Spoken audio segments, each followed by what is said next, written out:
A look at this morning, the 9th Funda Mzantsi Championship gets underway in the Southern Cape today. The Funda Mzantsi Championship is a reading competition where all the national libraries of South Africa's Centre for the Book affiliated book clubs compete against each other.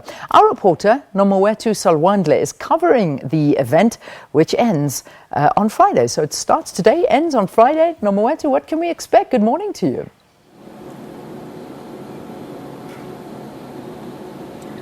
A very good morning to you, Leanne. Indeed, you are right. More than 200 inmates from around the country will gather here in George in the Southern Cape for the next 5 days for what is known as the Funda Mzantsi Championships.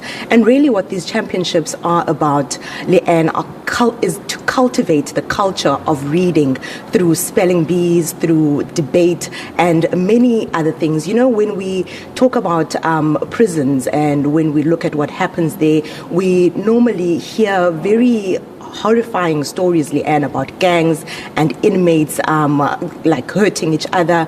But for the next week, they'll be showcasing some of the skills that they have learned while serving their sentences. And it's going to be very interesting to look at, because like I said, Leanne, when we look at what happens in our prisons, you know, there are people that when they are serving their sentences, they actually want to turn their lives around. So things are expected to start at around 8 o'clock this morning here in George. Nothing's happening at the moment. We will be speaking to some inmates that are part of the championships a little bit later. When we cross to you, we'll be speaking to someone from the National Library. They are the funders of this event, and you know, they skill the inmates and they work with them year in and year out. And today they'll be showcasing those skills. We'll also be speaking to someone from Correctional Services as well a little bit later. But for now, let's go back to Johannesburg with Valen for the sports news.